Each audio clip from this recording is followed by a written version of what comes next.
One of the difficult things to deal with is when parents are actually splitting apart, or they have actually split apart. The danger is if they're still fighting each other and going against each other, it's really the man that's in the weakest position on that. They're the ones who lose out most of the time. I can't tell anybody how to conduct their own relationship, but I can tell you the sociology of heterosexual relationships. For one thing, the women instigate most of the divorces or separations. Some research from America, where they tend to be a wee bit more honest about these things, it's said that 80% of the divorces were initiated by the woman. And if that woman has a degree, it goes up to 90% of the relationships are broken up by the woman. Now, we know the women are at fault. It's no good saying, well, they're like that because the men are unreasonable. Yes, I'm sure they are, but that's not the main reason. We know that because when we look at lesbian relationships, they break apart at twice the rate as heterosexual relationships. Another fact that is a wee bit disturbing from our point of view regarding the children, when a child is brought, or when children are brought up with a single dad, in a single dad's household, they fare just as much or just as well as children from a household where both parents are together. There's not a great deal of difference. The vast majority of domestic abuse is perpetrated by the maternal family and friends or the mother. The chances of a natural biological father harming the children are extremely rare, extremely remote chance of that happening. Simple reason, they're more likely to be caught. And there's another reason, is because it just goes against every instinct that people have to harm the children. The big mistake that everybody believes is that men are naturally paedophiles. Well, that's not true. When they report that a dad did something, or a dad did this, or a dad did that against the child, the chances are it was actually the mother's boyfriend who told the children to call them dad. That was certainly the case with little baby Peter, and it was certainly the case with little Daniel Pilker, and a lot of other cases where it's actually the mother's boyfriend who perpetrated these crimes, not the dad. So there's a lot of things that have gone on, there's a lot of injustice, and that's where most of the injustice comes along in later years, when it transpires that there was some evidence or something other than the father, or someone other than the father who actually perpetrated crimes against children. It's a big problem, massive problem. And because there's so many false allegations, the judges don't know what to do, they don't know what to believe. So it's always a big mistake to start slagging off the partner, and you need to be honest. That's the main thing about adult relationships. You do need to be just honest with each other in everything. Tell them everything that happened during the day when they weren't there, and tell them how you responded to different situations, just to reassure that person that you were loyal to that person, your partner, and you were not doing anything deliberately to let anyone interfere in your relationship. That's the number one cause of a breakup. Now, when you're thinking about an adult relationship, I want to take you right back to a primitive time, long before there was DNA analysis, and men had no idea whether they were bringing up their own child or not. And there are lots and lots of cases where it transpired they were not their own children.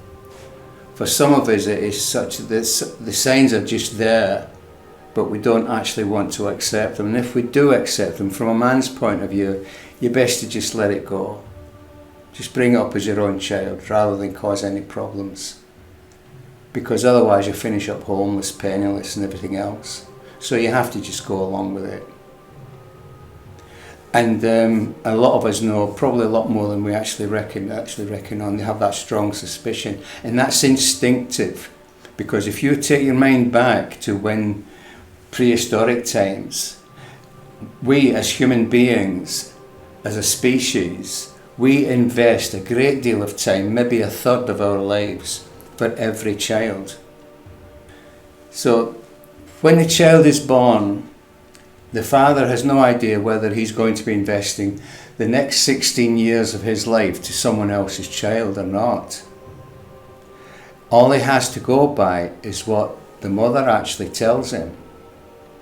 There's no way of proving it until the child is a lot older, obviously.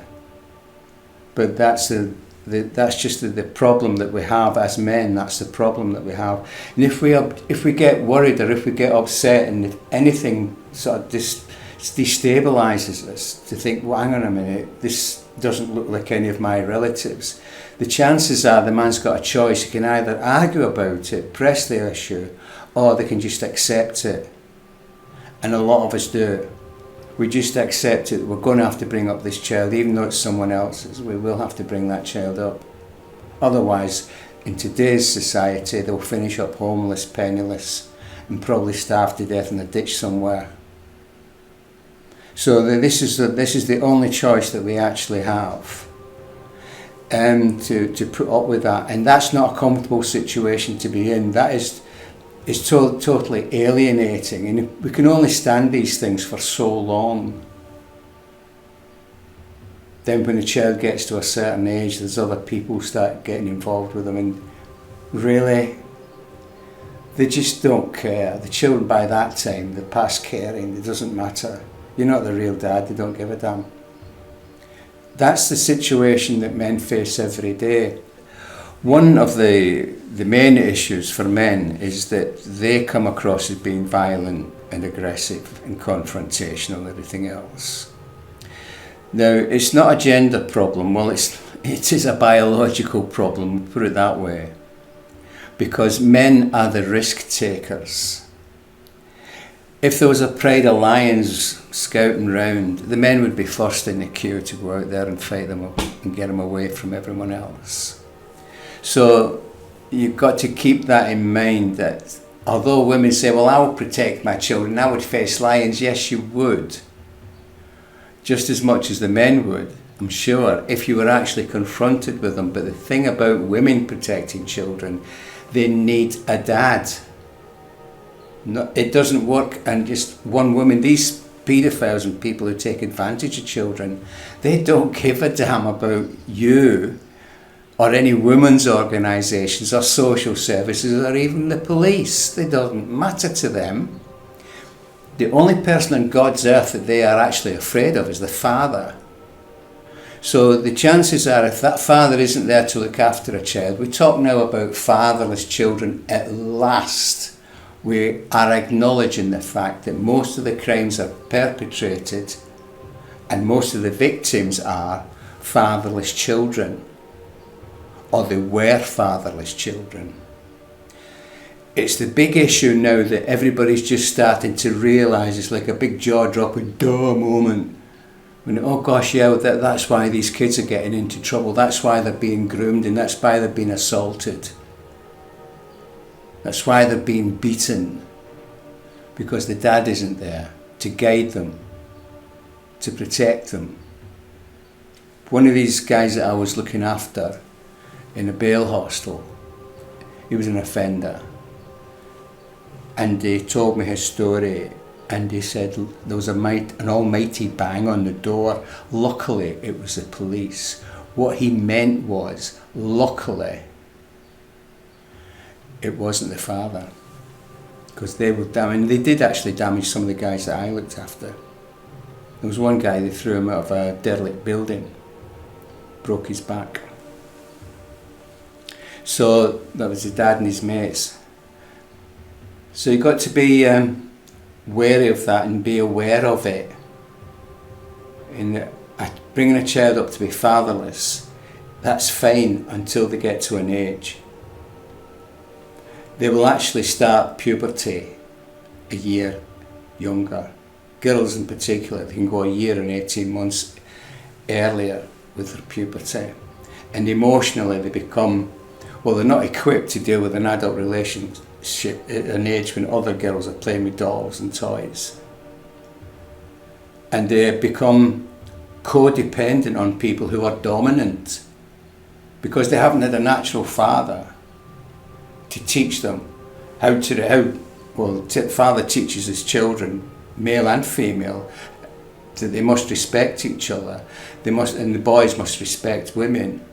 The girls don't get that, then they will take any kind of abuse and any kind of coercion and bullying that's out there because they need that sense of belonging. They become codependent on people. It's very distressing, and it's something that everybody should be aware of.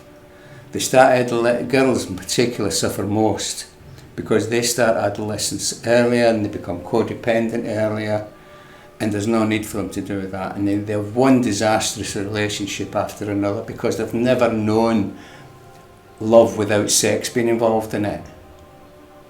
They don't know what that is. They've never had a father who's respected them just for who they are and loving them for who they are, without being interested in what they're going through or emotions or anything like that.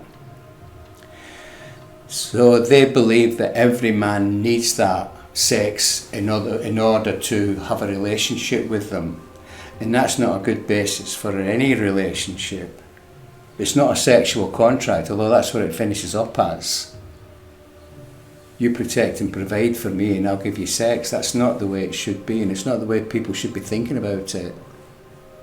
There's only some people that think of it like that. With regard to the men's paternity anxiety, the only way around that thing is to be aware that if you don't say anything, they automatically will think the worst. And quite often that happens to be true. But if you're just honest and open with everyone, or with your partner, then that will bond you both together because you've opened up and told them something honestly. And that works a lot better than not telling them at all. It's when it's what you don't say and what you don't tell them, that's what they worry about. It's not knowing that's more frightening than reality. And quite often these things are just so trivial. You might not think anything about it, but if you don't know, yes, it does become a hell of a lot more important than you think it is. So that's the thing about just being open and honest and perfectly frank about stuff like that. Because it does work. Believe me, it does work when people are just honest with you. You learn to trust them. It's the main thing for keeping relationships tight, is to have that trust between each other. And you have to earn it. It takes a long time to establish. It takes a moment to destroy.